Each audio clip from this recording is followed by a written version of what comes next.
साध संगत जी, वाहिगुरु जी का खालसा, वाहिगुरु जी की फतेह। गुफ्तगू विच आप सारिਆਂ ਦਾ ਇੱਕ ਵਾਰ ਫਿਰ ਸਵਾਗਤ ਹੈ। ਅੱਜ ਦਾ ਜਿਹੜਾ ਸਾਡਾ ਵਿਸ਼ਾ ਹੈ ਉਹ ਹੈ ਰਾਗ ਕੀਰਤਨ। ਜਿਵੇਂ ਕਿ ਆਪ ਸਾਰੇ ਜਾਣਦੇ ਹੋ, ਰਾਗ ਕੀਰਤਨ ਨੂੰ ਸ਼੍ਰੀ ਗੁਰੂ ਗ੍ਰੰਥ ਸਾਹਿਬ ਜੀ ਵਿੱਚ ਬਹੁਤ ਮਹੱਤਤਾ ਦਿੱਤੀ ਗਈ ਹੈ ਤੇ ਇਸੇ ਵਿਸ਼ੇ ਤੇ ਗੱਲ ਕਰਨ ਲਈ ਅੱਜ ਸਾਡੇ ਨਾਲ ਬਹੁਤ ਹੀ ਸਤਿਕਾਰਯੋਗ ਸ਼ਖਸੀਅਤ ਭਾਈ ਸਾਹਿਬ ਭਾਈ ਦੀਪ ਸਿੰਘ ਜੀ ਮੌਜੂਦ ਹਨ।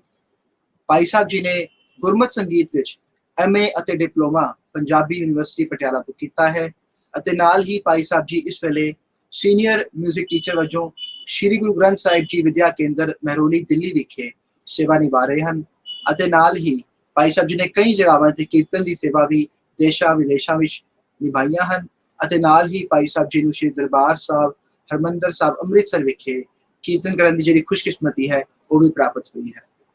आओ भाई साहब जी का स्वागत करते हैं, फतेह दी साझ करते हैं, विचारा शुरू करिए। भाई साहब जी, वाहिगुरु जी का खालसा, वाहिगुरु जी की फतेह। वाहिगुरु जी की फतेह। आप जी का बहुत बहुत स्वागत है ते आप जी दे असीं बहुत धन्नवादी हाँ जिहड़ा आप जी ने समा कढिया ते आप जी साडे नाल जुड़े हो। भाई साहब जी, अज मैं सब तो पहला आप जी नूं अपने प्लेटफॉर्म नाल जिहड़ा है जाणू करवाना चाहांगा। एक गुफ्तगू प्लेटफॉर्म असी यूथ ਲਈ ਸ਼ੁਰੂ ਕੀਤਾ ਹੈ ताकि ਜਿਹੜੇ यूथ ਦੇ ਮਨਾਂ ਵਿੱਚ ਕੁਐਸਚਨਸ ਨੇ ਉਹਨਾਂ ਦੇ ਆਨਸਰ ਅਸੀਂ यूथ ਤੱਕ ਪਹੁੰਚਾ ਸਕੀਏ, ਕਿਉਂਕਿ ਕਈ ਵਾਰੀ ਦੇਖਿਆ ਗਿਆ ਹੈ ਕਿ ਅਜਿਹੇ ਕੁਐਸਚਨਸ यूथ ਦੇ ਮਨਾਂ ਵਿੱਚ ਹੈਗੇ ਹਨ ਜਿਹੜੇ ਉਹ ਪੁੱਛ ਨਹੀਂ ਸਕਦੇ ਜਾਂ ਫਿਰ ਜੇ ਪੁੱਛਣਾ ਚਾਹੁੰਦੇ ਹਨ ਤੇ ਉਹਨਾਂ ਨੂੰ ਡਰ ਲੱਗਦਾ ਹੈ ਕਿ ਕਿਤੇ ਨਾ ਕਿਤੇ ਉਹਨਾਂ ਨੂੰ ਗਲਤ ਨਾ ਸਮਝ ਲਿਆ ਜਾਵੇ। ਇਸ ਕਰਕੇ ਸਾਡਾ ਇੱਕ ਕੋਸ਼ਿਸ਼ ਅਸੀਂ ਕਰ ਰਹੇ ਹਾਂ ਕਿ यूथ ਦੇ ਮਨਾਂ ਵਿੱਚ ਜਿਹੜੇ ਕੁਐਸਚਨਸ ਜਿਹੜੇ ਡਾਊਟਸ ਨੇ ਸਿੱਖੀ ਨੂੰ ਲੈ ਕੇ ਉਹਨਾਂ ਨੂੰ ਅਸੀਂ ਕਲੀਅਰ ਕਰ ਸਕੀਏ। जी ਅੱਜ ਆਪ ਜੀ ਸਾਡੇ ਨਾਲ ਇਸ ਕੜੀ ਵਿੱਚ ਜੁੜੇ ਹੋ ਤੇ ਆਪ ਜੀ ਨਾਲ ਅਸੀਂ ਜਿਹੜੀ ਵਿਚਾਰ ਕਰਨੀ ਹੈ ਉਹ ਹੈ ਰਾਗ ਕੀਰਤਨ ਤੇ ਵਿਚਾਰ ਸ਼ੁਰੂ ਕਰਦੇ ਹੋਏ ਭਾਈ ਸਾਹਿਬ ਜੀ, ਸਭ ਤੋਂ ਪਹਿਲਾ ਪ੍ਰਸ਼ਨ ਜਿਹੜਾ ਮੈਂ ਆਪ ਜੀ ਕੋਲੋਂ ਪੁੱਛਣਾ ਚਾਹਾਂਗਾ ਕਿ ਧੰਨ ਸ਼੍ਰੀ ਗੁਰੂ ਗ੍ਰੰਥ ਸਾਹਿਬ ਜੀ ਵਿੱਚ ਜਿਹੜੀ ਬਾਣੀ ਹੈ ਉਹ ਰਾਗਾਂ ਤੇ ਆਧਾਰਿਤ ਹੈ ਤੇ ਅਸਲ ਵਿੱਚ ਸਭ ਤੋਂ ਪਹਿਲਾਂ ਆਪ ਜੀ ਕੋਲੋਂ ਇਹ ਜਾਣਨਾ ਚਾਹਾਂਗੇ ਕਿ ਇਹ ਰਾਗ ਹੈ ਕੀ। जी भाई साहब जी, जितनी भी बाणी धन धन श्री गुरु ग्रंथ साहिब जी महाराज विच दर्ज है वो 31 रागां दे अधीन सिरलेख हेठ दर्ज है जी। ते गुरु पातशाह ने जिहड़ी बाणी रची है जी वो भी रागां दे सिरलेख हेठ है। जिवें आपां देखदे हां जदों आपां हुक्मनामा लैंदे हां जां बाणी पढ़दे हां ते सब तो पहला राग ही आउंदा है, राग जी महला पहला या राग जी तनासरी महला पहला। ते राग नूं तरजीह दित्ती है गुरु पातशाह जी, राग नूं वडियाया भी है। गुरु ग्रंथ साहिब जी विच राग नूं महत्वपूर्ण अंग दस्सिया गया है जी। ते राग रंज शब्द तो पैदा होया है। रंज शब्द दा भाव हुंदा है मन दे विच रंजकता पैदा करना ते राग संगीत दा केंद्री भाव ते संगीत दी मूल इकाई है। सब तो पहला आपां इस नूं समझना है कि संगीत दी मूल इकाई ही राग है। राग तो बाहर कोई संगीत नहीं है।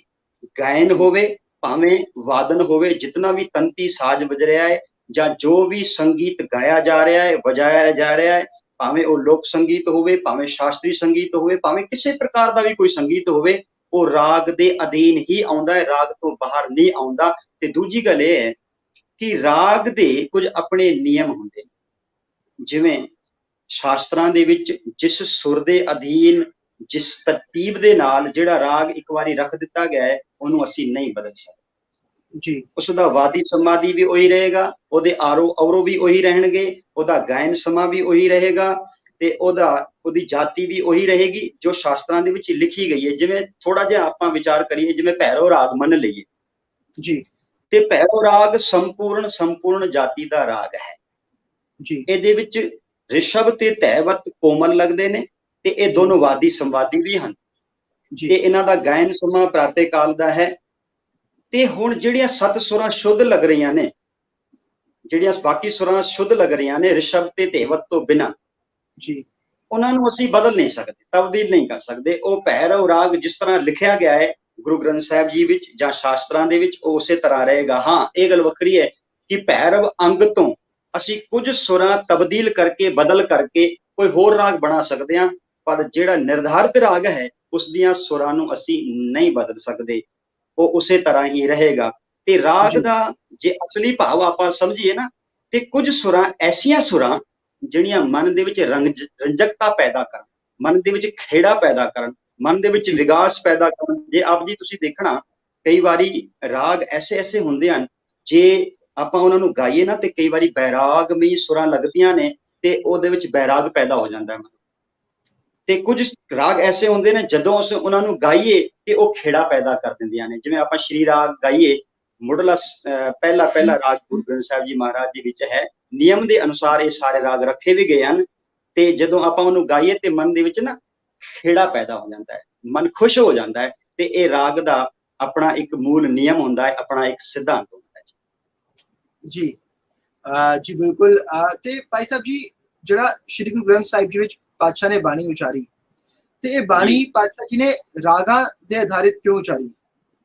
ਜਿਹੜਾ ਪਾਤਸ਼ਾਹ ਜੀ ਨੇ, ਗੁਰੂ ਸਾਹਿਬ ਨੇ ਰਾਗਾਂ ਵਿੱਚ ਬਾਣੀ ਦਾ ਜਿਹੜਾ ਉਤਾਰਾ ਹੈ ਉਹ ਕਿਉਂ ਕੀਤਾ ਹੈ? ਇਹਦਾ ਕੋਈ ਮੁੱਖ ਕਾਰਨ ਹੈ? ਹਾਂਜੀ, ਇਸ ਪ੍ਰਸ਼ਨ ਦਾ ਜੇ ਆਪਾਂ ਵਿਚਾਰ ਕਰੀਏ ਤੇ ਦੇਖੋ, ਧੰਨ ਧੰਨ ਸ਼੍ਰੀ ਗੁਰੂ ਨਾਨਕ ਦੇਵ ਜੀ ਮਹਾਰਾਜ ਜਿਸ ਵਕਤ ਬਾਣੀ ਉਚਾਰਦੇ ਸਨ ਤੇ ਇੰਜ ਲੱਗਦਾ ਹੈ ਕਿ ਉਸ ਤਰ੍ਹਾਂ ਕੋਈ ਸਮਾਂ, ਕੋਈ ਨੀਅਤ ਨਹੀਂ ਸੀ ਕਿ ਨਹੀਂ ਇੱਕ ਪਾਰਟਿਕੂਲਰ ਸਮਾਂ ਹੋਏਗਾ, ਉਦੋਂ ਹੀ ਇਲਾਹੀ ਬਾਣੀ ਆਏਗੀ ਤੇ ਉਹਦਾ ਉਤਾਰਾ ਹੋਵੇਗਾ ਜੀ। ਜਿਸ ਵਕਤ ਬਾਣੀ ਆਉਂਦੀ ਸੀ ਤੇ ਗੁਰੂ ਨਾਨਕ ਮਹਾਰਾਜ ਜੀ ਕਹਿੰਦੇ ਸਨ, ਭਾਈ ਮਰਦਾਨਾ ਜੀ ਬਾਣੀ ਆਈਏ, ਤੁਸੀਂ ਰਬਾਬ ਵਜਾਓ। ਉਹ ਸਮਾਂ ਕੋਈ ਵੀ ਹੋ ਸਕਦਾ ਸੀ। ਹੁਣ ਜੇ ਆਪਾਂ ਵਿਚਾਰ ਕਰੀਏ ਨਾ ਤੇ ਮਨੁੱਖੀ ਮਨ ਜਿਹੜਾ ਹੈ ਉਹ ਸਮੇਂ ਦੇ ਆਧਾਰ ਤੇ ਚੱਲਦਾ ਹੈ, ਸਮੇਂ ਦੇ ਮੁਤਾਬਕ ਚੱਲਦਾ ਹੈ। ਜਿਵੇਂ ਪ੍ਰਾਤੇ ਕਾਲ ਅੰਮ੍ਰਿਤ ਵੇਲੇ ਦਾ ਜਿਹੜਾ ਸਮਾਂ ਹੁੰਦਾ ਹੈ ਨਾ, ਉਹ ਬੜਾ ਸ਼ਾਂਤਮਈ ਹੁੰਦਾ ਹੈ, ਠਹਿਰਾਅ ਵਾਲਾ ਸਮਾਂ ਹੁੰਦਾ ਹੈ। ਤੇ ਉਸ ਵਕਤ ਮਨੁੱਖੀ ਮਨ ਟਿਕਾਵ ਦੇ ਵਿੱਚ ਹੁੰਦਾ ਹੈ। ਤੇ ਮਨੁੱਖੀ ਮਨ ਜੇ ਟਿਕਾਵ ਦੇ ਵਿੱਚ ਹੈ ਨਾ ਤੇ ਉਹਦੇ ਵਿੱਚ ਟਿਕਾਵ ਵਾਲੇ ਹੀ ਰਾਗ ਆਉਣਗੇ, ਗੰਭੀਰ ਰਾਗ ਆਉਣਗੇ। ਜਿਵੇਂ ਭੈਰਵ ਅੰਗ ਆ ਗਿਆ, ਭੈਰਵ ਰਾਗ ਆ ਗਿਆ, ਇਹ ਬੜਾ ਠਹਿਰਾਅ ਵਾਲਾ ਰਾਗ ਹੈ। ਇਹਦੇ ਵਿੱਚ ਰੇਧਾ ਕੋਮਲ ਲੱਗ ਰਿਹਾ ਹੈ ਤੇ ਇਹਦਾ ਮਤਲਬ ਇਹ ਮਨ ਨੂੰ ਨਾ ਬਹੁਤ ਸਕੂਨ ਪੈਦਾ ਕਰਦਾ ਹੈ। ਤੇ ਜਿਉਂ-ਜਿਉਂ ਸਮਾਂ ਨਿਕਲਦਾ ਹੈ, ਪਹਿਰ ਗੁਜ਼ਰਦੇ ਨੇ। ਜਿਹੜਾ ਸੰਗੀਤ ਹੈ ਉਹ ਪਹਿਰਾਂ ਦੇ ਮੁਤਾਬਿਕ ਚੱਲਦਾ ਹੈ, ਦਿਨ ਦੇ ਪਹਿਰ ਦੇ ਮੁਤਾਬਿਕ। 3-3 ਘੰਟਿਆਂ ਦਾ ਸਮਾਂ ਹੁੰਦਾ ਹੈ। ਜਿਵੇਂ ਦਿਨ ਦੇ 4 ਪਹਿਰ ਮੰਨ ਲਏ ਗਏ ਨੇ ਤੇ ਰਾਤ ਦੇ 4 ਪਹਿਰ ਮੰਨ ਲਏ ਗਏ ਨੇ, ਤੇ ਇਹਨਾਂ ਦੇ ਅਧੀਨ ਹੀ ਸਾਰਾ ਰਾਗ ਚੱਲਦਾ ਹੈ, ਪਹਿਰਾਂ ਦੇ ਮੁਤਾਬਕ। ਹੁਣ ਜਿਵੇਂ ਪਹਿਰ ਗੁਜ਼ਰਦੇ ਨੇ, ਤੁਸੀਂ ਵੇਖੋ ਸਵੇਰੇ ਜੇ ਮਨੁੱਖ ਨਾਲ ਗੱਲ ਕਰੀਏ ਨਾ, ਬੜੀ ਠਹਿਰਾਵ ਦੇ ਨਾਲ, ਬੜੀ ਤਰਤੀਬ ਦੇ ਨਾਲ ਗੱਲ ਕਰਦਾ ਹੈ। ਤੇ ਜਿਵੇਂ ਜਿਵੇਂ ਸਮਾਂ ਵੱਧਦਾ ਹੈ, ਜਿਵੇਂ ਦੁਪਹਿਰ ਹੋ ਗਈ ਤੇ ਉਹਦਾ ਮਨ ਜਿਹੜਾ ਹੈ ਉਹ ਫਿਰ ਬਦਲ ਜਾਏ। ਜਿਵੇਂ ਸ਼ਾਮ ਹੋਈ, ਕਈ ਵਾਰੀ ਸ਼ਾਮ ਵੇਲੇ ਤੇ ਮਨੁੱਖ ਬਿਲਕੁਲ ਹੀ ਕਾਲਾ ਪੈ ਜਾਂਦਾ ਹੈ। ਤੇ ਉਸੇ ਤਰ੍ਹਾਂ ਹੀ ਰਾਗ ਦੀਆਂ ਸੁਰਾਂ ਵੀ ਨੇ ਵੀਰ ਜੀ, ਉਸੇ ਤਰ੍ਹਾਂ ਰਾਗ ਦੀਆਂ ਸੁਰਾਂ ਵੀ ਨੇ। ਜਿਵੇਂ ਸਵੇਰ ਹੋਈ ਤੇ ਭੈਰਵ ਰਾਗ ਆ ਗਿਆ, ਥੋੜਾ ਜਿਹਾ ਸਮਾਂ ਗੁਜ਼ਰਿਆ 9 ਤੋਂ 12 ਵਜੇ ਤੇ ਆਸਾਵਰੀ ਆ ਗਿਆ, ਸੁਰਾਂ ਤਿੱਖੀਆਂ ਹੋ ਗਈਆਂ ਥੋੜੀ ਜੀਆਂ, ਤੇ ਫਿਰ ਚੱਲਿਆ, ਫਿਰ ਤੋੜੀ ਆ ਗਿਆ, ਫਿਰ ਅੱਗੇ ਵਧੇ, ਫਿਰ ਸਾਰੰਗ ਆ ਗਿਆ, ਫਿਰ ਅੱਗੇ ਵਧੇ, ਫਿਰ ਤੁਸੀਂ ਦੇਖੋਗੇ ਤੁਖਾਰੀ ਆ ਗਏ ਜਾਂ ਕਲਿਆਣ ਆ ਗਿਆ। ਇਸੇ ਤਰ੍ਹਾਂ ਇਸ ਰਾਗ ਦਾ ਸਰੂਪ ਜਿਵੇਂ ਜਿਵੇਂ ਚੱਲੇਗਾ ਉਹ ਨਿਯਮ ਦੇ ਮੁਤਾਬਕ ਸਮੇਂ ਦੇ ਹਿਸਾਬ ਨਾਲ ਚੱਲਦਾ ਹੈ। ਤੇ ਗੁਰੂ ਪਾਤਸ਼ਾਹ ਨੇ ਮਨੁੱਖੀ ਮਨ ਦੇ ਉੱਤੇ, ਜੇ ਠੀਕ ਤਰੀਕੇ ਨਾਲ ਸਮਝੀਏ ਕਿ ਮਨੁੱਖੀ ਮਨ ਦੇ ਉੱਤੇ ਬਾਣੀ ਕਿਸ ਤਰ੍ਹਾਂ ਚੋਟ ਕਰੇਗੀ, ਮਨੁੱਖੀ ਮਨ ਕਿਵੇਂ ਤਬਦੀਲ ਹੋਏਗਾ, ਗੁਰੂ ਪਾਤਸ਼ਾਹ ਨੇ ਜਿਸ ਵਕਤ ਬਾਣੀ ਆਈ ਤੇ ਉਹੀ ਰਾਗ ਰੱਖਿਆ।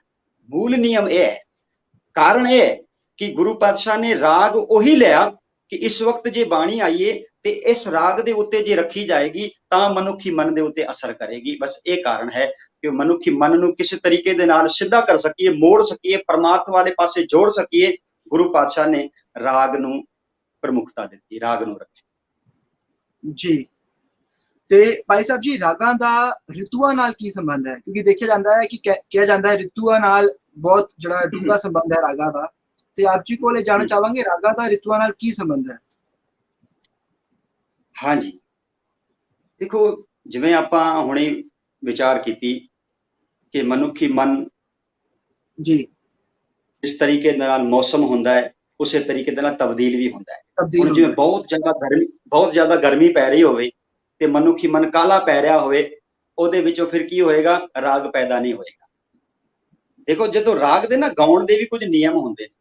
ਇੱਕ ਤੇ ਬਹੁਤ ਜ਼ਿਆਦਾ ਖੁਸ਼ੀ ਹੋਵੇ ਉਦੋਂ ਵੀ ਰਾਗ ਨਹੀਂ ਗਾਇਆ ਜਾਂਦਾ। ਇੱਕ ਜਾਂ ਬਹੁਤ ਹੀ ਚਿੰਤਾ ਦੇ ਵਿੱਚ ਮਨੁੱਖ ਹੋਵੇ ਉਦੋਂ ਵੀ ਰਾਗ ਨਹੀਂ ਗਾਇਆ ਜਾ ਸਕਦਾ। ਬੇਹੋਸ਼ੀ ਦੀ ਹਾਲਤ ਦੇ ਵਿੱਚ ਕਦੀ ਵੀ ਰਾਗ ਨਹੀਂ ਗਾਇਆ ਜਾ ਸਕਦਾ। ਬਹੁਤ ਹੀ ਖੇੜਾ ਹੋਵੇ, ਬਹੁਤ ਹੀ ਜ਼ਿਆਦਾ ਮਨੁੱਖ ਖੁਸ਼ ਹੋਵੇ, ਰਾਗ ਨਹੀਂ ਗਾਇਆ ਜਾ ਸਕਦਾ। ਸਮਝ ਲਈਏ ਜਿਵੇਂ ਤੰਤੀ ਸਾਜ਼ ਮੇਰੇ ਕੋਲ ਪਿਆ ਹੋਇਆ, ਦਿਲਰੂਬਾ ਪਈ ਹੋਈ ਹੈ।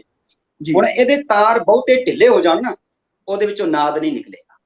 ਜੇ ਇਹਦੇ ਵਿੱਚ ਬਹੁਤ ਹੀ ਇਹਨੂੰ ਤਾਰਾਂ ਨੂੰ ਅਸੀਂ ਕੱਸ ਦਈਏ, ਉਹਦੇ ਵਿੱਚੋਂ ਵੀ ਨਾਦ ਪੈਦਾ ਨਹੀਂ ਹੋਵੇਗਾ। ਤੇ ਮਨੁੱਖੀ ਮਨ ਕੀ ਕਰਦਾ ਹੈ, ਜਦੋਂ ਮੀਂਹ ਪੈਂਦਾ ਹੈ, ਜਦੋਂ ਮਲਹਾਰ ਆ ਗਿਆ, ਰੁੱਤ ਆ ਗਈ, ਤੇ ਫਿਰ ਕੀ ਹੁੰਦਾ ਹੈ, ਤੁਸੀਂ ਦੇਖੋ ਜਿਹੜੇ ਕਿਸਾਨ ਹੁੰਦੇ ਨੇ ਨਾ, ਉਹ ਕੀ ਕਰਦੇ ਨੇ ਕਿ ਜਿਸ ਵਕਤ ਮੀਂਹ ਪੈਂਦਾ ਹੈ, ਜੇ ਹਲ ਚੱਲ ਰਿਹਾ ਹੈ ਖੇਤਾਂ ਦੇ ਵਿੱਚ, ਤੇ ਉਹ ਫਿਰ ਗਾਉਣਾ ਸ਼ੁਰੂ ਹੋ ਜਾਂਦਾ ਹੈ, ਕਿਉਂਕਿ ਉਹਦੇ ਮਨ ਦੇ ਵਿੱਚ ਨਾ ਖੇੜਾ ਪੈਦਾ ਹੋ ਗਿਆ, ਖੁਸ਼ੀ ਪੈਦਾ ਹੋ ਗਈ ਕਿ ਮੀਂਹ ਪਿਆ ਤੇ ਹੁਣ ਕੁਝ ਨਾ ਕੁਝ ਮੇਰੀ ਫਸਲ ਵੀ ਹੋਵੇਗੀ, ਤੇ ਹੁਣ ਇਹ ਜਿਹੜੀ ਜਿਤਨੀ ਵੀ ਧਰਤੀ ਹੈ ਸਾਰੀ ਹਰਿਆਵਲੀ ਹੋ ਜਾਣੀ ਹੈ, ਜੀਵ ਜੰਤੂ ਜਿਹੜੇ ਨੇ ਉਹਨਾਂ ਨੂੰ ਪਾਣੀ ਮਿਲ ਜਾਏਗਾ, ਤੇ ਮਨੁੱਖੀ ਮਨ ਖੁਸ਼ ਹੋ ਗਿਆ। ਜਿਵੇਂ ਹੀ ਉਹ ਬਹਾਰ ਆਈ, ਬਸੰਤ ਆਈ, ਤੇ ਬਸੰਤ ਦੇ ਵਿੱਚ ਜਿਉਂ ਫੁੱਲ ਖਿੜਦੇ ਨੇ, ਤੁਸੀਂ ਵੇਖਦੇ ਹੋ ਹਰ ਇੱਕ ਪੰਛੀ ਜਿਹੜਾ ਹੈ ਉਹ ਚਹਿਚਹਾਉਣ ਲੱਗ ਪੈਂਦਾ ਹੈ, ਹਰ ਇੱਕ ਮਨੁੱਖੀ ਮਨ ਗਾਉਣ ਲੱਗ ਪੈਂਦਾ ਹੈ, ਤੇ ਇਹਦਾ ਰਿਤੂਆਂ ਦੇ ਨਾਲ ਸੰਬੰਧ ਹੈ। ਤੇ ਤੁਸੀਂ ਵੇਖੋ ਦਰਬਾਰ ਸਾਹਿਬ ਦੇ ਵਿੱਚ ਜਿਤਨੀਆਂ ਵੀ ਚੌਂਕੀਆਂ ਲੱਗਦੀਆਂ ਨੇ ਨਾ, ਉਹਨਾਂ ਚੌਂਕੀਆਂ ਦੇ ਵਿੱਚ ਵੀ ਤਬਦੀਲੀ ਆ ਜਾਂਦੀ ਹੈ। ਚੌਂਕੀਆਂ ਲੱਗਦੀਆਂ ਨੇ ਦਰਬਾਰ ਸਾਹਿਬ ਦੇ ਵਿੱਚ, ਤਕਰੀਬਨ 15 ਚੌਂਕੀਆਂ ਲੱਗਦੀਆਂ ਨੇ। ਜਿਵੇਂ ਦਿਨ ਦੇ ਪਹਿਲੇ ਪਹਿਰ ਦੀਆਂ ਕੀਰਤਨ ਦੀਆਂ 3 ਚੌਂਕੀਆਂ ਬਿਲਾਵਲ ਦੀਆਂ ਲੱਗਦੀਆਂ ਨੇ, ਦਿਨ ਦੇ ਦੂਜੇ ਪਹਿਰ ਦੇ ਵਿੱਚ ਬਿਲਾਵਲ ਗਾਇਆ ਜਾਂਦਾ ਹੈ, ਫਿਰ ਆਨੰਦ ਦੀ ਕੀਰਤਨ ਦੀ ਚੌਂਕੀ ਲੱਗਦੀ ਹੈ। ਦਿਨ ਦੇ ਤੀਜੇ ਪਹਿਰ ਦੇ ਵਿੱਚ ਜੇ ਆਪਾਂ ਝਾਤ ਮਾਰੀਏ ਤੇ ਚਰਨ ਕਮਲ ਦੀਆਂ 3 ਚੌਂਕੀਆਂ ਲੱਗਦੀਆਂ ਨੇ।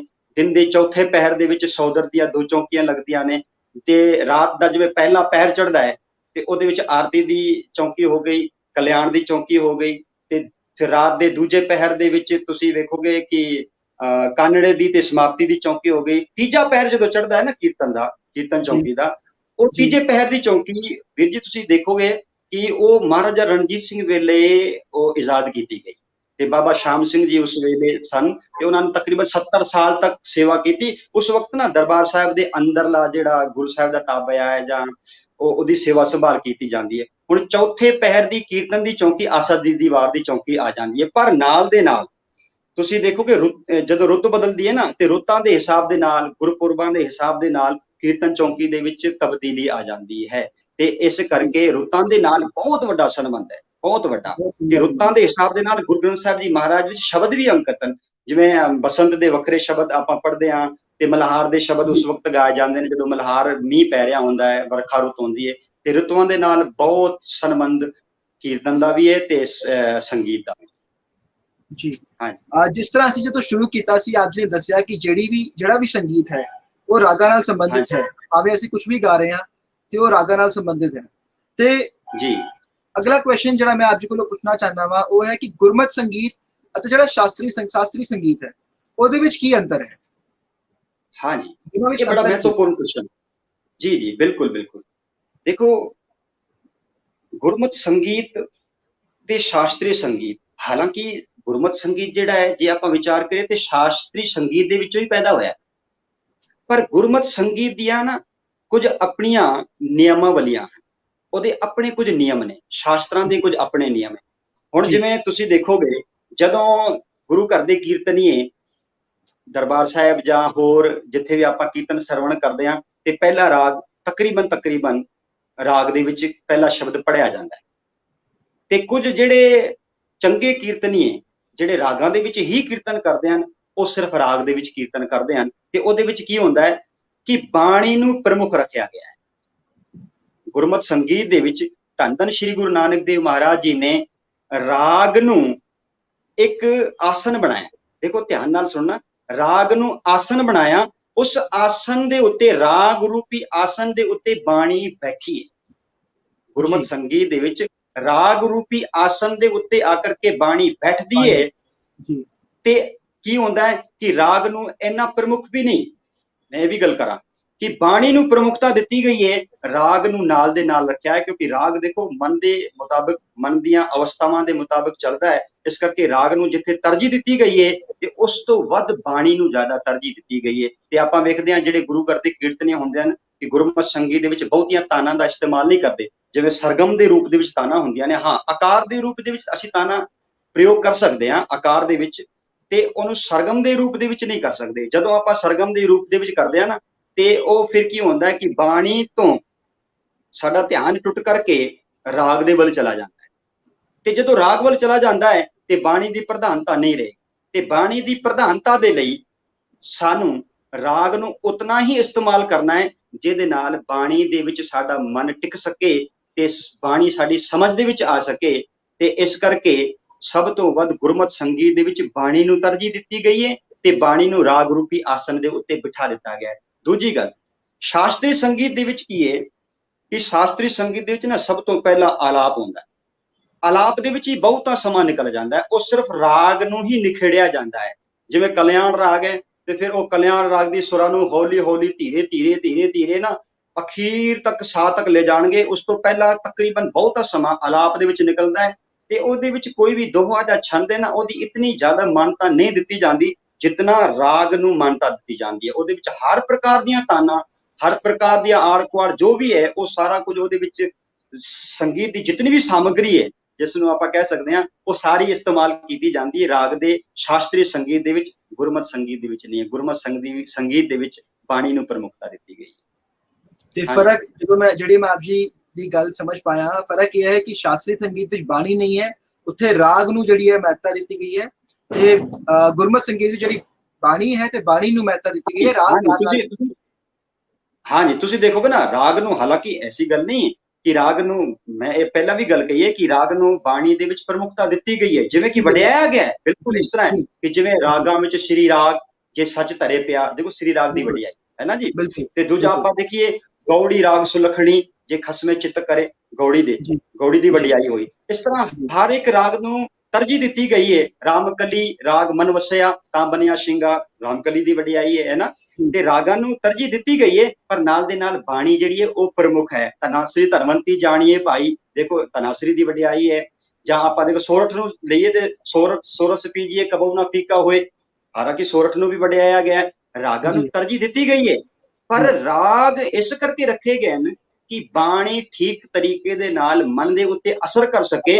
ਬਾਣੀ ਨੂੰ ਸਭ ਤੋਂ ਉੱਪਰ ਰੱਖਿਆ ਗਿਆ। ਜਿਸ ਤਰ੍ਹਾਂ ਆਪ ਜੀ ਸਭ ਤੋਂ ਪਹਿਲਾਂ ਦੱਸਿਆ ਕਿ ਗੁਰੂ ਪਾਤਸ਼ਾਹ ਨੇ ਬਾਣੀ ਦਾ ਜਿਹੜਾ ਉਤਾਰਾ ਰਾਗਾਂ ਵਿੱਚ ਇਸ ਕਰਕੇ ਕੀਤਾ ਸੀ ਤਾਂ ਕਿ ਜਿਹੜਾ ਮਨੁੱਖੀ ਮਨ ਹੈ ਉਹਦੇ ਉੱਤੇ ਅਸਰ ਕਰ ਸਕੇ, ਇਸ ਕਰਕੇ।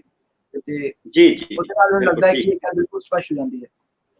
ਹਾਂ ਜੀ। ਤੇ ਭਾਈ ਸਾਹਿਬ, ਪ੍ਰਸ਼ਨ ਮੇਰਾ ਹੈ ਕਿ ਗੁਰੂ ਸਾਹਿਬ ਨੇ ਕੁਝ ਇਸ ਤਰ੍ਹਾਂ ਦੇ ਰਾਗ ਵੀ ਇਜਾਦ ਕੀਤੇ ਹਨ ਜਿਹੜੇ ਕਿ ਹਿੰਦੁਸਤਾਨੀ ਸੰਗੀਤ ਵਿੱਚ ਨਹੀਂ ਹਨ, ਉਸ ਤੋਂ ਵੱਖ।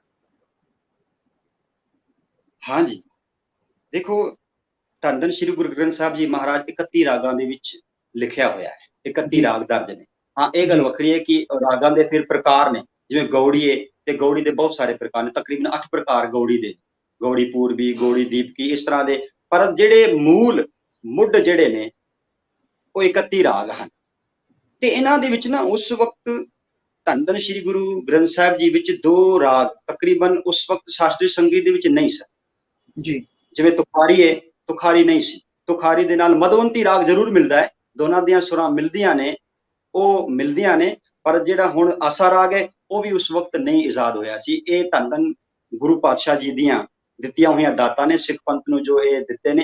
ਇਹ ਰਾਗ ਜਿਹੜੇ ਨੇ ਇਹ ਪਹਿਲਾਂ ਸ਼ਾਸਤਰੀ ਸੰਗੀਤ ਵਿੱਚ ਨਹੀਂ ਸਨ, ਇਹ ਗੁਰੂ ਪਾਤਸ਼ਾਹ ਨੇ ਸਾਨੂੰ ਸਿੱਖਾਂ ਨੂੰ ਦਿੱਤੇ ਨੇ। ਆਸਾ ਰਾਗ ਦਿੱਤਾ ਹੈ ਤੇ ਤੁਖਾਰੀ, ਇਹ ਪਹਿਲਾਂ ਨਹੀਂ ਸਨ। ਇਹ 2 ਰਾਗ ਜਿਹੜੇ ਨੇ ਇਹ ਗੁਰੂ ਪਾਤਸ਼ਾਹ ਜੀ ਨੇ ਇਜਾਦ ਕੀਤੇ।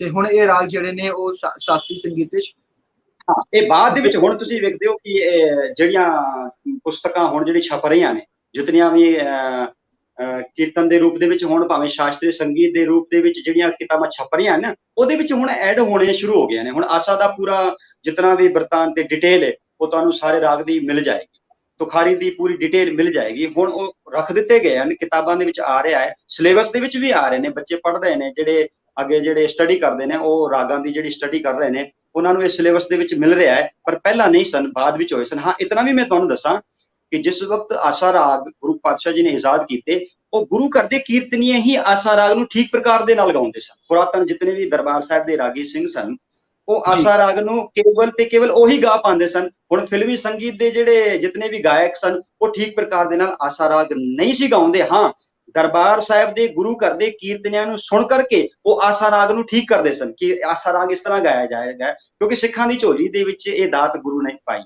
ਹਾਂਜੀ ਜੀ। ਤੇ ਭਾਈ ਸਾਹਿਬ ਜੀ, ਅਜੋਕੇ ਸਮੇਂ ਵਿੱਚ ਜਿਸ ਤਰ੍ਹਾਂ ਦੇਖਿਆ ਜਾਂਦਾ ਹੈ ਕਿ ਰਾਗਾਂ ਦੇ ਵਿੱਚ ਕਾਫੀ ਤਬਦੀਲੀ ਕੀਤੀ ਜਾ ਰਹੀ ਹੈ, ਤੇ ਇਸ ਬਾਰੇ ਆਪ ਜੀ ਦੇ ਕੀ ਵਿਚਾਰ ਹਨ? ਜੋ ਰਾਗ ਕੀਰਤਨ ਕਾਫੀ ਤਬਦੀਲੀ ਹੋ ਰਹੀ ਹੈ ਇਸ ਵੇਲੇ ਵਿੱਚ, ਤੇ ਇਸ ਬਾਰੇ ਆਪ ਜੀ ਦੇ ਕੀ ਵਿਚਾਰ ਹਨ, ਕਿਸ ਤਰ੍ਹਾਂ ਇਹਨੂੰ ਦੇਖਦੇ ਹਨ? ਦੇਖੋ ਜੀ, ਇਸ ਤਰ੍ਹਾਂ ਹੈ ਕਿ ਰਾਗ ਗਾਇਨ ਦੇ ਵਿੱਚ ਹਰ ਕਿਸੇ ਨੂੰ ਨਾ ਮਹਾਰਤ ਹਾਸਲ ਨਹੀਂ ਹੁੰਦੀ, ਇਹਦੇ ਵਿੱਚ ਬੜੀ ਤਪੱਸਿਆ ਕਰਨੀ ਪੈਂਦੀ ਹੈ। ਇਹ ਤੇ ਨਾ ਇਹ ਇੱਕ ਤੇ ਇਹਦੇ ਵਾਸਤੇ ਨਾ ਜੀਵਨ ਵੀ ਤਪੱਸਵੀ ਵਾਲਾ ਹੀ ਬਣਾਉਣਾ ਪੈਂਦਾ। ਜੇ ਰਾਗ ਸਿੱਖਣੇ ਹੋਣ ਨਾ ਤੇ ਛੇਤੀ ਇਹ ਇਲਮ ਕਿਸੇ ਨੂੰ ਨਹੀਂ ਮਿਲਦਾ।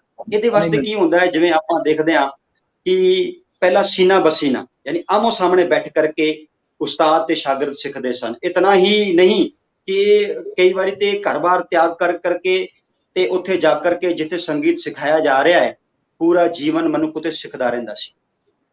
ਉਹ ਟਕਸਾਲਾਂ ਦੇ ਰੂਪ ਦੇ ਵਿੱਚ ਅੱਜ ਵੀ ਹੈ।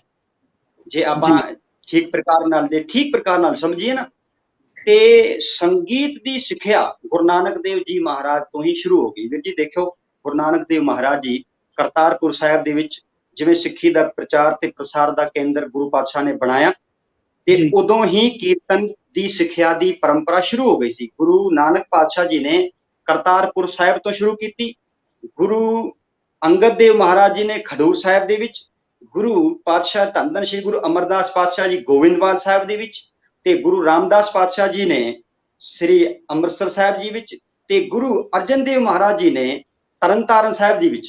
ਤੇ ਇਸ ਤੋਂ ਬਾਅਦ ਜਿੰਨੀ ਬਾਣੀ, ਜਿਸ ਤਰ੍ਹਾਂ ਬਾਣੀ ਦਾ ਉਤਾਰਾ ਹੋਇਆ ਹੈ, ਫਿਰ ਉਸ ਤੋਂ ਬਾਅਦ ਬਾਣੀ ਉਤਾਰੀ ਧੰਨ ਧੰਨ ਸ੍ਰੀ ਗੁਰੂ ਤੇਗ ਬਹਾਦਰ ਸਾਹਿਬ ਜੀ ਨੇ, ਤੇ ਗੁਰੂ ਤੇਗ ਬਹਾਦਰ ਸਾਹਿਬ ਜੀ ਨੇ ਕੀਰਤਨ ਸ਼ੈਲੀ ਦੀ ਸਿਖਲਾਈ, ਕੀਰਤਨ ਪਰੰਪਰਾ, ਇਹ ਆਪਾਂ ਦੇਖਦੇ ਹਾਂ ਅਨੰਦਪੁਰ ਸਾਹਿਬ, ਠੀਕ ਹੈ ਜੀ।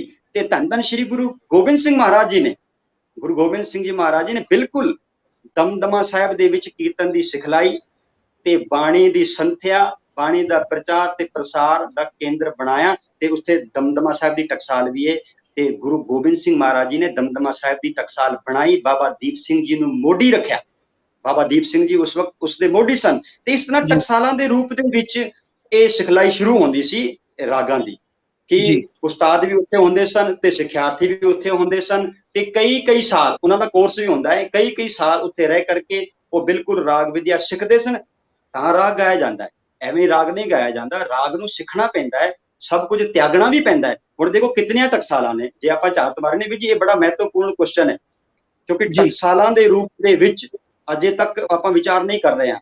ਤਕਰੀਬਨ ਭਾਰਤ ਵਰਸ਼ ਦੇ ਵਿੱਚ ਨਾ ਤਕਰੀਬਨ ਬਹੁਤ ਸੀਆਂ ਟਕਸਾਲਾਂ ਨੇ, ਤੇ 17-18 ਟਕਸਾਲਾਂ ਤੇ ਉਹ ਨੇ ਜਿਨ੍ਹਾਂ ਨੂੰ ਆਪਾਂ ਚੰਗੀ ਤਰ੍ਹਾਂ ਜਾਣਦੇ ਵੀ ਹਾਂ। ਹੁਣ ਆਪਾਂ ਦੇਖੀਏ, ਦਮਦਮਾ ਸਾਹਿਬ ਦੀ ਟਕਸਾਲ ਹੈ, ਬੁੱਢਾ ਜੋੜ ਦੀ ਟਕਸਾਲ ਹੈ, ਠੀਕ ਹੈ ਜੀ, ਮਸਤੂਆਣਾ ਦੀ ਟਕਸਾਲ ਹੈ, ਸੇਵਾ ਪੰਥੀ ਦੀ ਟਕਸਾਲ ਹੈ।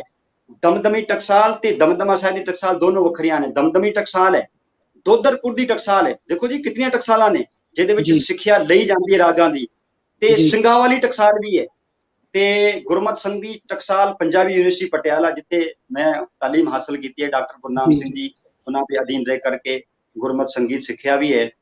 ਤੇ ਹਰਗਨਾ ਦੀ ਟਕਸਾਲ ਹੈ, ਤਰਨਤਾਰਨ ਸਾਹਿਬ ਦੀ ਟਕਸਾਲ ਹੈ। ਦੇਖੋ ਕਿਤਨੀਆਂ ਟਕਸਾਲਾਂ ਵੀ ਜੀ। ਡੁਮੇਲੀ ਦੀ ਟਕਸਾਲ ਹੈ, ਸਿੱਖ ਮਿਸ਼ਨਰੀ ਕਾਲਜ ਅੰਮ੍ਰਿਤਸਰ ਸਾਹਿਬ ਜਿਵੇਂ, ਇਹ ਵੀ ਟਕਸਾਲ ਹੈ, ਤੇ ਕਲੇਰਾਂ ਵਾਲੀ ਵੀ ਟਕਸਾਲ ਹੈ।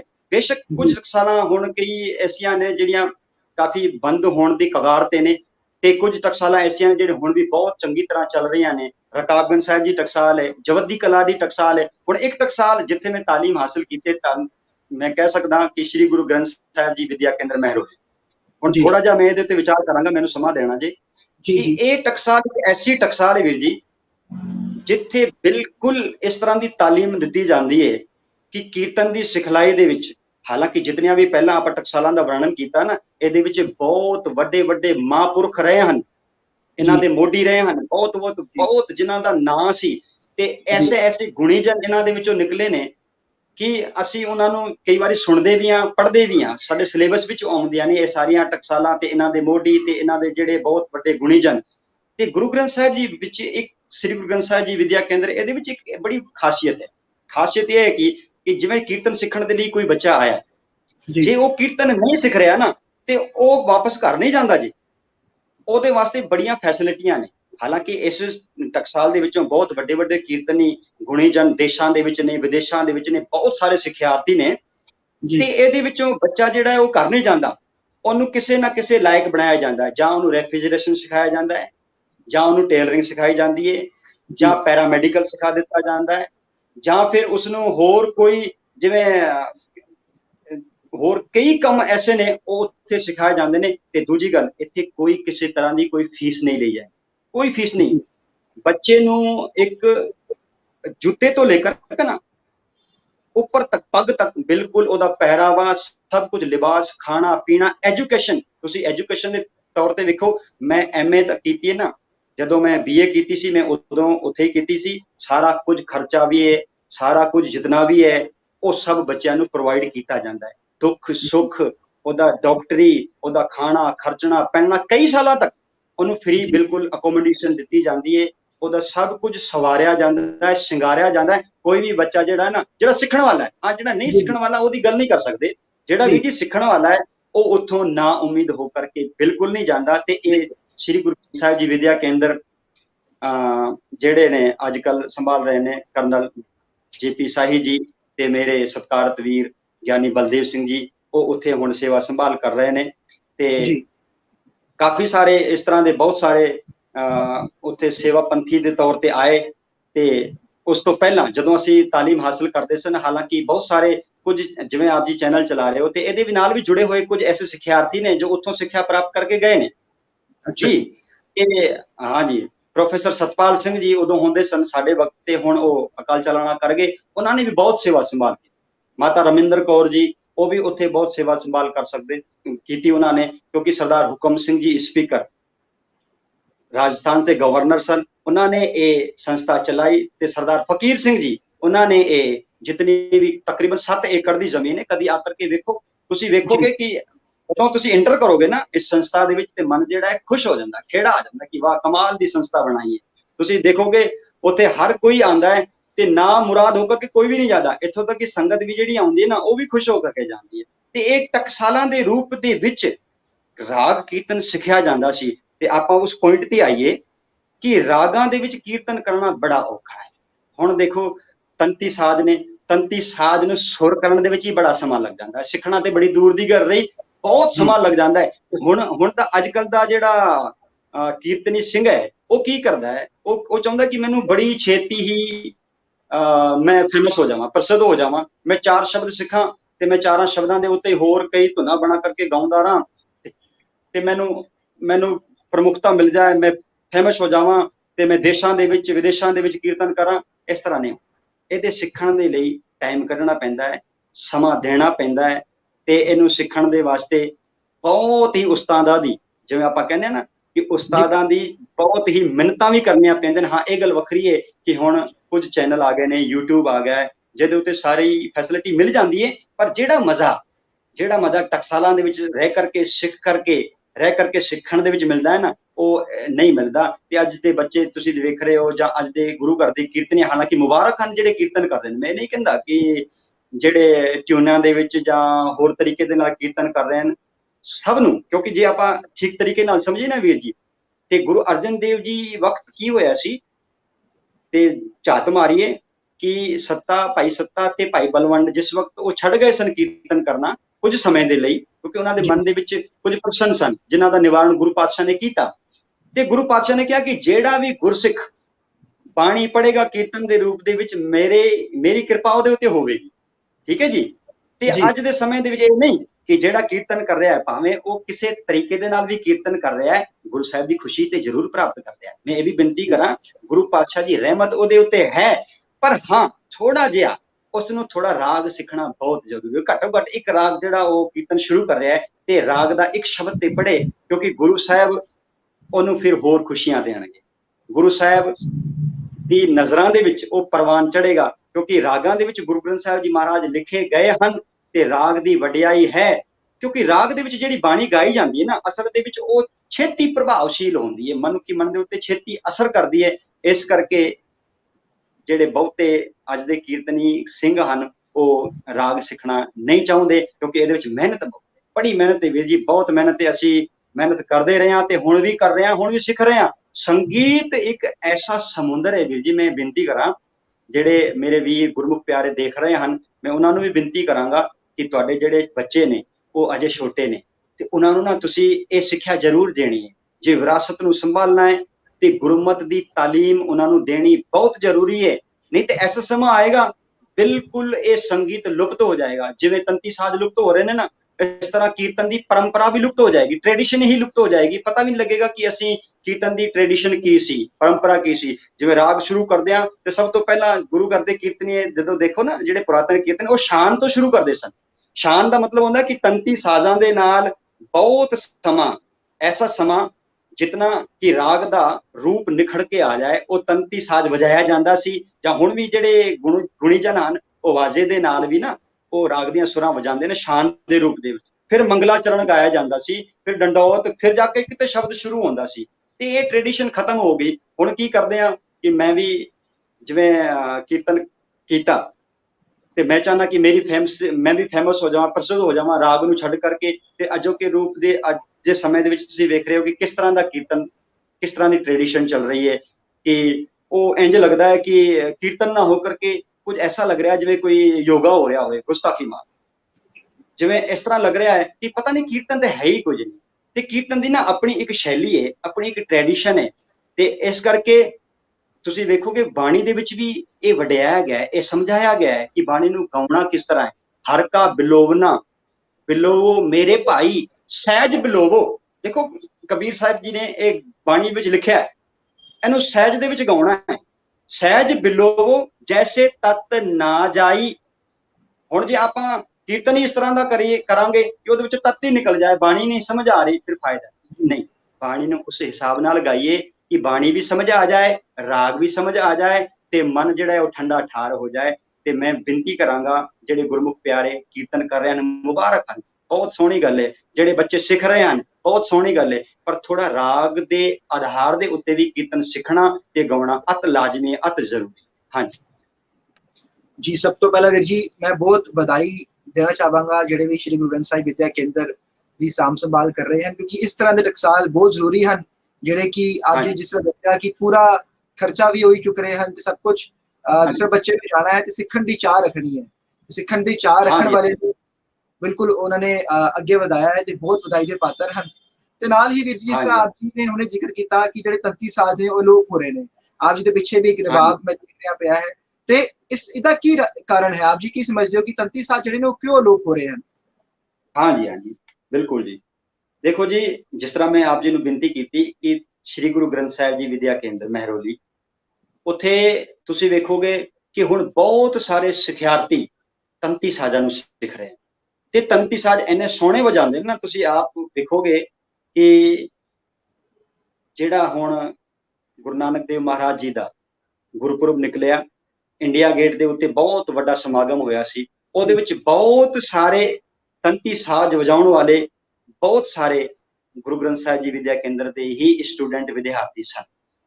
ਹੁਣ ਇਹ ਮੈਂ ਬੇਨਤੀ ਕਰਾਂ ਕਿ ਤੰਤੀ ਸਾਜ਼ ਹੁਣ ਜਿਵੇਂ ਕਿ ਸਾਰੰਗੀ ਵਜਾਈ ਜਾ ਰਹੀ ਹੈ ਤੇ ਸਾਰੰਗੀ ਦੇਖੋ ਵਜਾਉਣ ਦੇ ਵਿੱਚ ਬੜਾ ਟਾਈਮ ਲੱਗਦਾ ਹੈ, ਵਕਤ ਲੱਗਦਾ ਹੈ, ਸੁਰਾਂ ਨੂੰ ਸਮਝਣ ਦੇ ਵਿੱਚ ਵਕਤ ਲੱਗਦਾ ਹੈ। ਇੱਥੋਂ ਤੱਕ ਕਿ ਨਖੂਨ ਦੇ ਉੱਤੇ ਉਹ ਵਜਾਈ ਜਾ ਰਹੀ ਹੈ, ਇਹ ਛਿਲ ਜਾਂਦੇ ਨੇ। ਜਾਂ ਤੁਸੀਂ ਰਬਾਬ ਵਜਾ ਰਹੇ ਹੋ ਜਾਂ ਦਿਲਰੂਬਾ ਵਜਾ ਰਹੇ ਹੋ ਤੇ ਉਹ ਪੋਟਿਆਂ ਦੇ ਉੱਤੇ ਵਜਾਈ ਜਾ ਰਹੀ ਹੈ, ਇਹ ਉਂਗਲਾਂ ਛਿਲ ਜਾਂਦੀਆਂ ਨੇ, ਇਹਦੇ ਵਿੱਚ ਤਾਰਾਂ ਅੰਦਰ ਤੱਕ ਚਲੀ ਜਾਂਦੀਆਂ ਨੇ, ਬੜਾ ਦਰਦ ਹੁੰਦਾ ਤੇ ਇਹਨੂੰ ਸਿੱਖਣ ਦੇ ਵਿੱਚ ਸਮਾਂ ਲੱਗ ਜਾਂਦਾ ਹੈ, ਸੁਰਾਂ ਸਮਝਣ ਦੇ ਵਿੱਚ ਸਮਾਂ ਲੱਗ ਜਾਂਦਾ ਹੈ। ਤੇ ਇਸ ਕਰਕੇ ਹਰ ਕੋਈ ਮਨੁੱਖ ਨਹੀਂ ਚਾਹੁੰਦਾ ਕਿ ਉਹ ਕਹਿੰਦਾ ਕਿ ਨਹੀਂ ਜੀ ਅੱਜ ਦੇ ਮੇਰੇ ਖਰਚੇ ਬੜੇ ਨੇ, ਅੱਜ ਸਮਾਂ ਬੜਾ ਤੇਜ਼ ਚੱਲ ਰਿਹਾ ਹੈ, ਫਾਸਟ ਚੱਲ ਰਿਹਾ ਹੈ, ਤੇ ਜੇ ਮੈਂ ਇਹਨੂੰ ਸਿੱਖਣ ਹੀ ਲੱਗ ਪਿਆ ਤੇ ਫਿਰ ਮੈਂ ਕਮਾਵਾਂਗਾ ਕੀ ਤੇ ਖਾਵਾਂਗਾ। ਇਹਨੂੰ ਸਿੱਖਣ ਦੇ ਲਈ ਨਾ ਬਚਪਨ ਤੋਂ ਹੀ ਇਹ ਅਵਸਥਾ ਹੋਣੀ ਚਾਹੀਦੀ ਹੈ ਕਿ ਬਚਪਨ ਤੋਂ ਹੀ ਬੱਚੇ ਨੂੰ ਕਿਹਾ ਜਾਂਦਾ ਹੈ ਕਿ ਤੂੰ ਇਹ ਤੰਤੀ ਸਾਜ਼ ਸਿੱਖਣਾ ਹੈ ਤੇ ਤੇਰੀ ਉਮਰ ਹੈ ਤੂੰ ਸਿੱਖ। ਹੁਣ ਬਹੁਤ ਹੀ ਵੱਡੀ ਉਮਰ ਦੇ ਵਿੱਚ ਜਾ ਕਰਕੇ ਜਦੋਂ ਖਾਣ ਕਮਾਉਣ ਦਾ ਟਾਈਮ ਆ ਗਿਆ ਮਨੁੱਖ ਦਾ, ਉਹ ਕਹੇ ਹੁਣ ਮੈਂ ਤੰਤੀ ਸਾਜ਼ ਸਿੱਖ ਲਵਾਂ, ਨਹੀਂ ਹੋਏਗਾ। ਤੇ ਇਹ ਸਮਾਂ ਮੰਗਦਾ ਹੈ ਤੇ ਇਹਦੇ ਵਾਸਤੇ ਉਸਤਾਦ ਮਿਲਣੇ ਵੀ ਬੜੇ ਔਖੇ ਹੋ ਜਾਂਦੇ। ਮੈਂ ਇਹ ਵੀ ਬੇਨਤੀ ਕਰਾਂ ਕਿ ਬਹੁਤ ਘੱਟ ਉਸਤਾਦ ਨੇ ਜਿਹੜੇ ਤੰਤੀ ਸਾਜ਼ ਨੂੰ ਸਿਖਾਉਣ ਵਾਲੇ ਨੇ, ਕਿਉਂ ਕਿ ਇਹਨੂੰ ਸਿੱਖਣ ਲਈ ਵੀ ਕੋਈ ਤਿਆਰ ਨਹੀਂ। ਜੀ ਆਪ ਜੀ ਇਸ ਗੱਲ ਤੋਂ ਬਿਲਕੁਲ ਸਹਿਮਤ ਹਾਂ, ਕਿਉਂਕਿ ਮੈਨੂੰ ਯਾਦ ਹੈ ਕਿ ਮੇਰੇ ਵੀਰ ਜੀ ਨੇ ਪਿੱਛੇ ਇੱਕ ਤੰਤੀ ਸਾਜ਼ ਸਿੱਖਣਾ ਸੀ ਤੇ ਸਾਨੂੰ ਉਸਤਾਦ ਜੀ ਨਹੀਂ ਮਿਲ ਰਹੇ ਸਨ ਜਿਹੜੇ ਕਿ ਸਾਨੂੰ ਸਿਖਾ ਸਕਣ। ਤੇ ਆਪ ਜੀ ਬਿਲਕੁਲ ਇਸ ਗੱਲ ਤੋਂ ਮੈਂ ਸਹਿਮਤ ਹਾਂ ਕਿ ਜਿਹੜੇ ਉਸਤਾਦ ਨੇ ਉਹ ਮਿਲਣੇ ਬਹੁਤ ਔਖੇ ਹਨ ਅੱਜ ਕੱਲ੍ਹ। ਹਾਂਜੀ ਹਾਂਜੀ ਬਿਲਕੁਲ ਬਿਲਕੁਲ ਬਿਲਕੁਲ, ਕਿਉਂਕਿ ਹੁਣ ਦੇਖੋ ਮੈਂ ਇਹ ਵੀ ਬੇਨਤੀ ਕਰਾਂ ਜਿਹੜੇ ਉਸਤਾਦ ਹੁੰਦੇ ਨਾ, ਜਿਹੜੇ ਗੁਣੀਜਨ ਹੁੰਦੇ ਨਾ, ਉਹਨਾਂ ਦਾ ਸਿਖਾਉਣ ਦਾ ਤਰੀਕਾ ਵੀ ਵੱਖਰਾ ਹੁੰਦਾ ਹੈ। ਉਹਨਾਂ ਦਾ ਸਿਖਾਉਣ ਦਾ ਤਰੀਕਾ, ਉਹਨਾਂ ਦਾ ਸਿਖਾਉਣ ਦਾ ਲਹਿਜਾ, ਉਹ ਚਾਹੁੰਦੇ ਨੇ ਕਿ ਬੱਚਾ ਮੈਨੂੰ ਸਮਾਂ ਦੇਵੇ, ਮੈਨੂੰ ਟਾਈਮ ਦੇਵੇ, ਵਕਤ ਦੇਵੇ। ਜਿਹੜਾ ਕੋਈ ਵੀ ਤੰਤੀ ਸਾਜ਼ ਨੂੰ ਸਿੱਖ ਰਿਹਾ ਹੈ ਉਹ ਮੈਨੂੰ ਟਾਈਮ ਦੇਵੇ, ਮੈਨੂੰ ਵਕਤ ਦੇਵੇ, ਪਰ ਕੋਈ ਟਾਈਮ ਨਹੀਂ ਦਿੰਦਾ, ਕੋਈ ਵਕਤ ਨਹੀਂ ਦਿੰਦਾ, ਕਿਸੇ ਕੋਲ ਟਾਈਮ ਹੈ ਹੀ ਨਹੀਂ। ਉਹ ਕਹਿੰਦਾ ਨਹੀਂ ਜੀ ਮੈਂ ਨਹੀਂ ਸਿੱਖਣਾ। ਇਸ ਕਰਕੇ ਹੌਲੀ ਹੌਲੀ ਇਹ ਲੁਪਤ ਹੋ ਰਹੇ। ਮੈਂ ਮੁਬਾਰਕਬਾਦ ਦਿੰਦਾ, ਮੈਂ ਵਡਿਆਈ ਕਰਦਾ ਕਿ ਧੰਨ ਧੰਨ ਸ਼੍ਰੀ ਗੁਰੂ ਦਰਬਾਰ ਸਾਹਿਬ ਦੇ ਵਿੱਚ, ਅੰਮ੍ਰਿਤਸਰ ਸਾਹਿਬ ਜੀ ਵਿੱਚ ਜਿਹੜੇ ਤੰਤੀ ਸਾਜ਼ ਵਜਾ ਰਹੇ ਹਨ, ਗੁਰਮੁਖ ਪਿਆਰੇ ਜਿਹੜੇ ਵਜਾ ਰਹੇ ਹਨ, ਜੀ ਮੈਂ ਉਹਨਾਂ ਨੂੰ ਮੁਬਾਰਕਬਾਦ ਦਿੰਦਾ, ਮੈਂ ਉਹਨਾਂ ਨੂੰ ਵਧਾਈ ਦਿੰਦਾ। ਤੇ ਕਈ ਵਾਰੀ ਨਾ ਅਸੀਂ ਉਹਨਾਂ ਨੂੰ ਦੇਖਦੇ ਵੀ ਹਾਂ, ਤੇ ਉਹ ਜਿਹੜੀ ਪਰੰਪਰਾ ਜਿਹੜੀ ਸ਼ੁਰੂ ਕੀਤੀ ਹੈ ਨਾ, ਜਿਨ੍ਹਾਂ ਨੇ ਵੀ ਸ਼ੁਰੂ ਕੀਤੀ ਹੈ ਉਹ ਧੰਨਤਾਯੋਗ ਹਨ। ਇਹ ਪਰੰਪਰਾ ਬਿਲਕੁਲ ਚੱਲਣੀ ਚਾਹੀਦੀ ਹੈ ਤੇ ਕੋਸ਼ਿਸ਼ ਕਰੀਏ। ਤੇ ਵੀਰ ਜੀ ਤੁਸੀਂ ਦੇਖੋਗੇ ਕਿ ਜਿਤਨੇ ਵੀ ਕੀਰਤਨ ਦਰਬਾਰ ਹੁੰਦੇ ਨੇ ਨਾ, ਤੇ ਕੀਰਤਨ ਦਰਬਾਰਾਂ ਦੇ ਵਿੱਚ ਵੀ ਕੀ ਹੁੰਦਾ ਹੈ ਕਿ ਠੀਕ ਹੈ ਵਾਹਿਗੁਰੂ ਗੁਰੂ ਮੰਤਰ ਹੈ, ਇਹਨੂੰ ਸਿਮਰਨਾ ਹੈ, ਪਰ ਤਕਰੀਬਨ ਵਾਹਿਗੁਰੂ ਵਾਹਿਗੁਰੂ ਵਾਹਿਗੁਰੂ ਵਾਹਿਗੁਰੂ ਇਹਦਾ ਜਿਹਦਾ ਕੀਰਤਨ ਦੇ ਰੂਪ ਦੇ ਵਿੱਚ ਬਹੁਤ ਪ੍ਰਯੋਗ ਹੁੰਦਾ ਹੈ ਤੇ ਸ਼ਬਦ ਘੱਟ ਗਾਇਆ ਜਾਂਦਾ ਹੈ। ਠੀਕ ਹੈ ਜੀ। ਜੀ ਤੇ ਤਕਰੀਬਨ ਵਾਜੇ ਦੇ ਨਾਲ, ਹਾਰਮੋਨੀਅਮ ਦੇ ਨਾਲ ਕੀਰਤਨ ਹੁੰਦਾ ਹੈ। ਠੀਕ ਹੈ, ਇੱਕ ਐਸਾ ਇੰਸਟਰੂਮੈਂਟ ਹੈ ਜਿਹੜਾ ਛੇਤੀ ਸਿੱਖਿਆ ਜਾਂਦਾ ਹੈ ਤੇ ਵਜਾਉਣ ਦੇ ਵਿੱਚ ਇਹ ਸਹੂਲੀਅਤ ਹੈ, ਇਹਨੂੰ ਛੇਤੀ ਸਿੱਖ ਵੀ ਜਾਂਦਾ ਹੈ ਤੇ ਇਹਨੂੰ ਵਜਾਉਣ ਦੇ ਵਿੱਚ ਉਂਗਲਾਂ ਵੀ ਛੇਤੀ ਚੱਲ ਜਾਂਦੀਆਂ ਨੇ। ਤੰਤੀ ਸਾਜ਼ਾਂ ਦੇ ਵਿੱਚ ਬੜੀ ਮਿਹਨਤ ਕਰਨੀ ਪੈਂਦੀ ਹੈ, ਪਰ ਤੰਤੀ ਸਾਜ਼ਾਂ ਦੇ ਨਾਲ ਕੀਰਤਨ ਦੀ ਪਰੰਪਰਾ ਤੁਸੀਂ ਦੇਖੋਗੇ ਕੀਰਤਨ ਦਰਬਾਰਾਂ ਦੇ ਵਿੱਚ ਬਹੁਤ ਘੱਟ ਮਿਲਦੀ ਹੈ, ਤੇ ਕਿਉਂਕਿ ਗਾਉਣ ਵਾਲੇ ਹੀ ਨਹੀਂ। ਹੁਣ ਦਿੱਲੀ ਦੇ ਵਿੱਚ ਆਪਾਂ ਦੇਖੀਏ ਤੇ ਮੇਰੇ ਉਸਤਾਦ ਜੀ ਭਾਈ ਬਲਦੀਪ ਸਿੰਘ ਜੀ ਤੇ ਭਾਈ ਜਿਸ ਤਰ੍ਹਾਂ ਜੀ ਹੋਰ ਆਪਣੇ ਗੁਰਮੀਤ ਸਿੰਘ ਜੀ, ਜਾਂ ਜਿਹੜੇ ਜਿਤਨੇ ਵੀ ਗੁਣੀਜਨ ਨਾਮਧਾਰੀ ਗੁਣੀਜਨ ਹਨ, ਉਹਨਾਂ ਦੇ ਕੀਰਤਨ ਦਰਬਾਰ ਚੱਲਦੇ ਹਨ, ਉਹ ਗਾਉਂਦੇ ਨੇ ਕਿਉਂਕਿ ਗੁਰੂ ਪਾਤਸ਼ਾਹ ਨੇ ਉਹਨਾਂ ਦੇ ਉੱਤੇ ਰਹਿਮਤ ਕੀਤੀ ਹੈ। ਤੇ ਗੁਰੂ ਘਰ ਦੇ ਕੀਰਤਨੀਆਂ ਦੇ ਵਿੱਚ ਵੀ ਕੁਝ ਐਸੇ ਗੁਣੀਜਨ ਹਨ ਜਿਹੜੇ ਦਿਲਰੁਬਾ, ਰਬਾਬ, ਹੋਰ ਕਈ ਸਾਜ਼ ਇਸਰਾਜ ਬੜੇ ਚੰਗੀ ਤਰੀਕੇ ਦੇ ਨਾਲ ਵਜਾਉਂਦੇ ਨੇ, ਪਰ ਉਹਨਾਂ ਦੀ ਨਾ ਕਈ ਵਾਰੀ ਕੀਰਤਨ ਦੀ ਜਿਹੜੀਆਂ ਬਹੁਤ ਵੱਡੇ ਵੱਡੇ ਸਮਾਗਮ ਹੁੰਦੇ ਨੇ ਨਾ, ਬੁਕਿੰਗ ਨਹੀਂ ਹੋ ਪਾਉਂਦੀ ਤੇ ਉੱਥੋਂ ਨਿਰਾਸ਼ਾ ਵੀ ਮਿਲਦੀ ਹੈ। ਮੈਂ ਇਹ ਵੀ ਬੇਨਤੀ ਕਰਾਂਗੀ ਜੀ ਕਿ ਤੰਤੀ ਸਾਜ਼ ਵਜਾਉਣ ਵਾਲੇ ਜਿਨ੍ਹਾਂ ਨੇ ਸਾਰਾ ਜੀਵਨ ਇਸ ਪਾਸੇ ਨੂੰ ਲਗਾ ਦਿੱਤਾ, ਸਾਰਾ ਜੀਵਨ ਇੱਕ ਸਾਜ਼ ਨੂੰ ਦੇ ਦਿੱਤਾ, ਜੇ ਕੀਰਤਨ ਦਰਬਾਰਾਂ ਦੇ ਵਿੱਚ ਉਹਨਾਂ ਦੀ ਬੁਕਿੰਗ ਨਹੀਂ ਹੋਵੇਗੀ ਤੇ ਉਹ ਰੋਜੀ ਰੋਟੀ ਕਿੱਥੋਂ ਕਮਾਉਣਗੇ। ਇਹੀ ਕਾਰਨ ਹੈ ਕਿ ਹੌਲੀ ਹੌਲੀ ਇਹ ਰਬਾਬ ਜਾਂ ਇਹ ਸਿਤਾਰ ਜਾਂ ਇਹ ਜਿਤਨੇ ਵੀ ਦਿਲਰੁਬਾ ਜਾਂ ਤੰਤੀ ਸਾਜ਼ ਜਿਹੜੇ ਹਨ ਉਹ ਅਲੋਪ ਹੁੰਦੇ ਜਾ ਰਹੇ ਹਨ, ਕਿਉਂਕਿ ਇਹਨਾਂ ਨੂੰ ਗਾਉਣ ਵਜਾਉਣ ਵਾਲੇ ਘੱਟ ਹੋ ਗਏ ਤੇ ਉਹਨਾਂ ਨੂੰ ਸਿਖਾਉਣ ਵਾਲੇ ਉਸਤਾਦ ਘੱਟ ਹੋ ਗਏ ਨੇ ਤੇ ਘੱਟ ਹੋ ਰਹੇ ਨੇ। ਤੇ ਅੱਗੇ ਅੱਗੇ ਇਸ ਤਰ੍ਹਾਂ ਲੱਗਦਾ ਹੈ ਜੇ ਦਿੱਲੀ ਦੇ ਵਿੱਚ ਜਿਵੇਂ ਅਸੀਂ ਰਹਿ ਰਹੇ ਹਾਂ, ਜੇ ਇੱਥੋਂ ਕੁਝ ਗੁਣੀਜਨ ਚਲੇ ਗਏ ਨਾ ਤੇ ਰਬਾਬ ਦਿਲਰੁਬਾ ਸਿੱਖਣੀ ਔਖੀ ਹੋ ਜਾਏਗੀ, ਬੜਾ ਮੁਸ਼ਕਲ ਹੋ ਜਾਏਗਾ। ਇਸ ਕਰਕੇ ਇਹਨੂੰ ਸਿੱਖਣਾ ਬਹੁਤ ਟਾਈਮ ਦੇਣਾ ਪੈਂਦਾ ਹੈ, ਵਕਤ ਦੇਣਾ ਪੈਂਦਾ ਹੈ। ਹਾਂਜੀ ਬਿਲਕੁਲ ਵੀਰ ਜੀ, ਇਹ ਬਹੁਤ ਚਿੰਤਾ ਦਾ ਵਿਸ਼ਾ ਹੈ ਕਿ ਜਿਹੜਾ ਤੰਤੀ ਸਾਜ਼ ਜਿਹੜੇ ਨੇ ਅਲੋਪ ਹੁੰਦੇ ਜਾ ਰਹੇ ਹਨ, ਕਿਉਂਕਿ ਜਿਸ ਤਰ੍ਹਾਂ ਆਪ ਜੀ ਨੇ ਦੱਸਿਆ ਕਿ ਦਰਬਾਰ ਜਦੋਂ ਕੀਰਤਨ ਦਰਬਾਰ ਹੁੰਦੇ ਹੈ ਤਾਂ ਵੀ ਜਿਹੜੀ ਹਾਜ਼ਰੀਆਂ ਵੱਡੇ ਕੀਰਤਨ ਦਰਬਾਰਾਂ ਵਿੱਚ ਨਹੀਂ ਦਿੱਤੀ ਜਾਂਦੀਆਂ।